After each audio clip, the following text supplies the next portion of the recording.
our last problem in chapter 10, number 1016.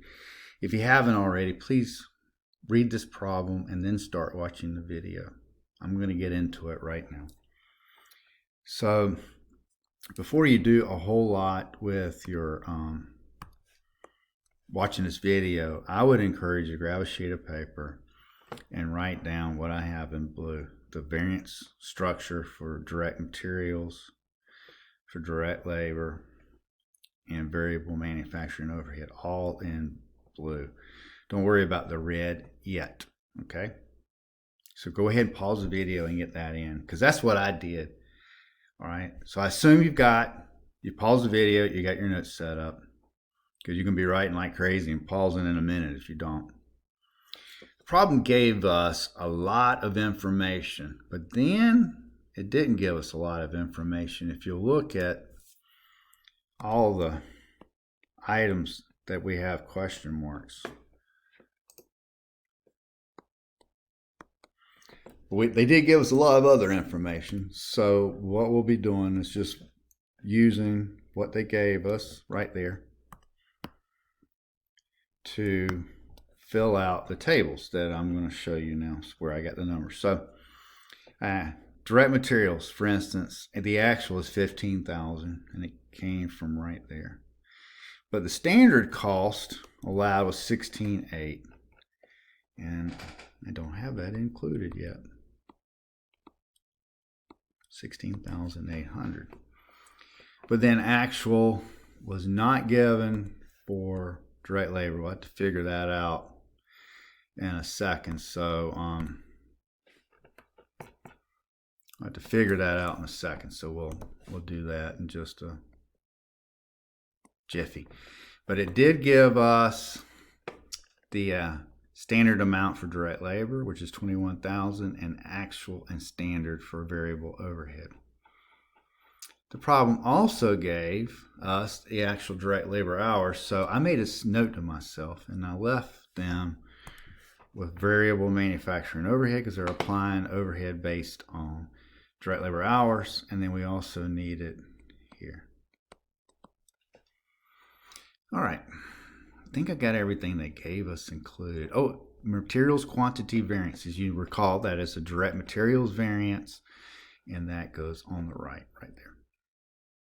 Okay, we've got everything they could give us, so let's start working the problem. Number one says, what is the standard cost of a backpack? And as you can tell, I already have it answered. So to answer it, let's show you how to do it. One more thing. I know you read the problem, but just in case, they made 1,000 backpacks. So divided by 1,000, we get 1680. Divided by 1,000, we get 21,000. Oh, they carried away with the $21, and then the standard cost for variable overhead is $42,000, but if we want it by the unit, it's $4.20. So if we add up $16.80 plus $21 plus $4.20, we get $42. We could have also worked the problem a different way, which is a good way. We could have just taken the totals that they gave us, and instead of dividing each one individually by 1,000, we get 42,000 total, and we end up with dividing that total just once instead of 3 times by 1,000 to get 42. $42 is the answer to number one. Number two says, what is the actual cost? They gave us that the actual cost was 15 cents lower. Well, it says favorable, right? The only way the actual cost could be anything but lower is because it is favorable. Well, when you think you're going to do something and it's $42 and it's actually less, that variance is favorable, right? We can calculate that really fast. $42 minus 15 cents, and we get 41.85. That's per unit.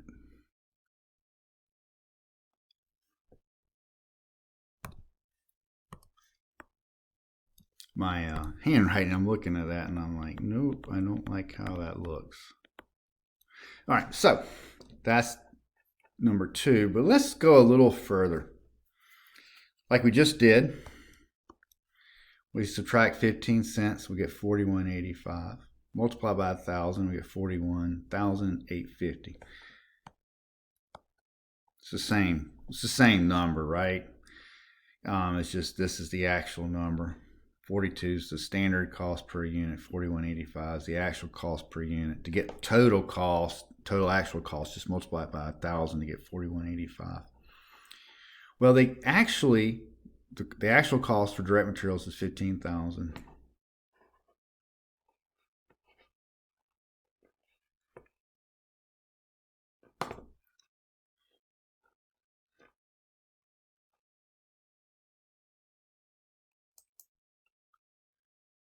And suddenly my screen doesn't want to move. It's locked. Sometimes I think my Surface, when I'm recording a video and I'm doing a lot of writing, does not like it. All right, so they gave us the actual cost for direct materials, no actual cost for direct labor, actual cost for variable overhead. So this is a list right here, like this list. This list right here is actual. I'm sorry, standard. This is standard. This is actual. But we do not know what direct labor is. But we do know the total is 41.850. All we got to do is solve for the missing number, which is just like I just erased it, 23,250.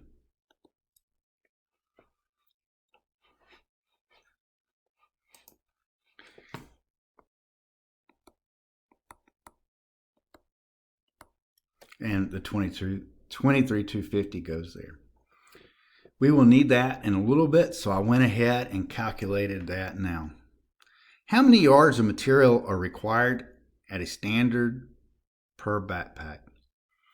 We're given $6 per yard. And that is going to come in handy right now. So we made 1,000 backpacks, as we've discussed. And we do not know what the standard quantity is. That's what they're asking us for.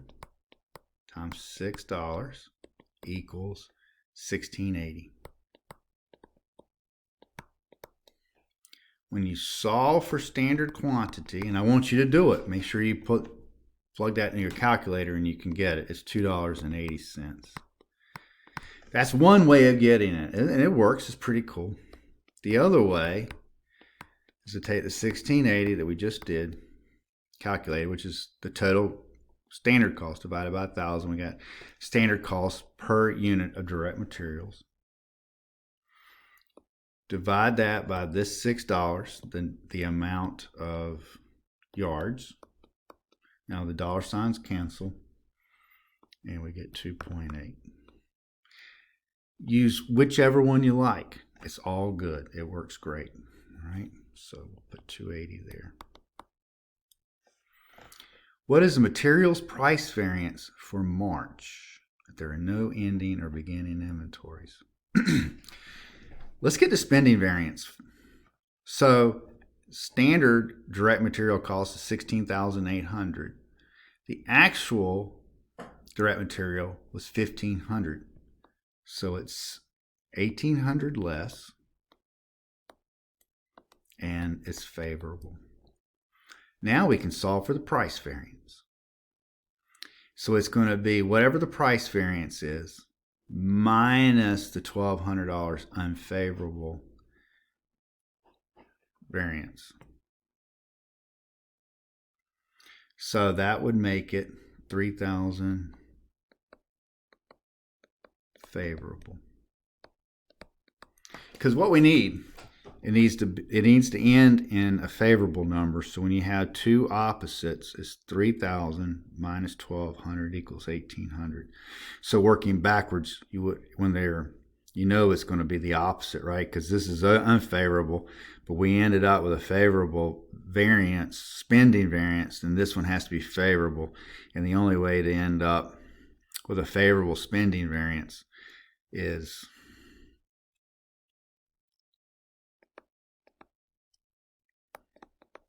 to subtract. All right. Okay, so that's the answer to that problem. Let's go up there and write that down. I'm going to erase this so I can put it to the side.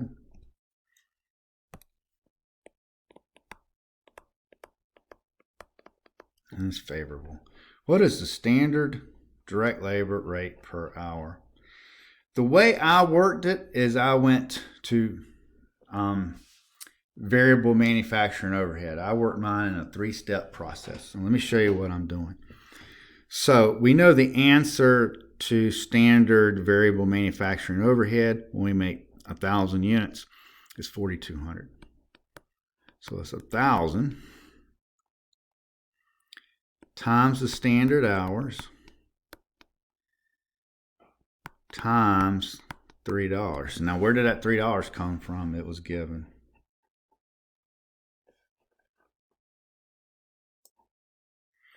Right there. And when you do the math and solve for the standard hours, the answer is 1.4. So we know standard hours for variable manufacturing overhead is also the standard hours for direct labor.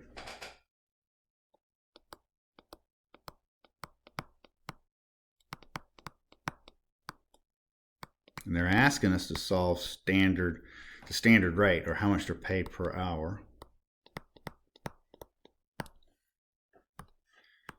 Get rid of that. So when we do that and we solve for standard rate, we get $15. And also you want to make sure you can follow the math and that you also calculate the standard rate of 15. Okay, so you want to make sure you do that. All right, so let's see what else we can do. So that's 15.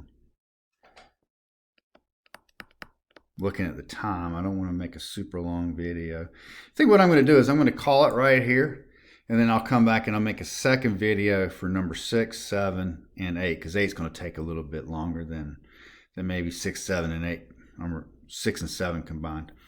This concludes part 1 of the problem 10-16.